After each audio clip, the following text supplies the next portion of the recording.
The Man Who Lit Up the World. Thomas Edison loved doing experiments. He could spend hours in his workshop surrounded by tools, wires, and curious little gadgets. His mind was always busy, sparking with questions and ideas. Day after day, he experimented, tested, and tried again. Then one night, a thought lit up inside him.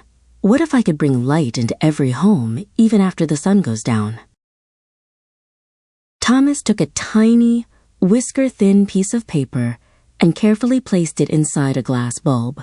He connected it to a battery with a click. For a split second, the paper glowed like a firefly, and then, poof, it turned to black ash. Thomas mumbled, tapping his chin. That didn't work. Let's try something else. He found a piece of sewing thread. He zipped it and zapped it with electricity. Flash! The thread glowed brightly for a moment, then disappeared in a tiny puff of smoke. He tried a fishing line. Poof! He tried a sliver of wood. Poof! He even tried a tiny piece of dried noodle from his lunch. Poof! Poof! Poof! Each time, the little light would flash and then vanish.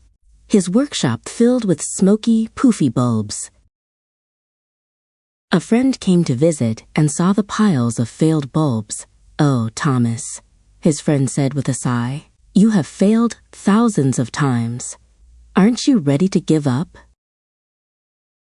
Thomas looked up from his work and grinned a giant grin. "Give up? Why, I'm not failing at all," he boomed. "I have not failed. I've just found 10,000 ways that won't work." He looked at all the black soot inside the bulbs. It was what was left after things burned. It needs to be strong, he thought. It needs to handle the heat. He found a piece of bamboo, tough and stringy. He cooked it in an oven until it was black and strong, like charcoal. Very, very carefully, with fingers as steady as a sleeping cat, Thomas placed the new black thread inside a clean glass bulb. He took a deep breath. This felt different. This felt special. He connected the wires to a socket he had built. Click! A light appeared inside the bulb. It wasn't a quick flash or a sudden poof. It was a soft, warm, steady glow, like a tiny captured sunset. It stayed on. 1 minute passed, then 10, then an hour. The little light kept glowing. Thomas had done it. All those thousands of poofs weren't failures at all. They were the steps he had to climb to finally capture a piece of starlight in a jar for the whole world to share.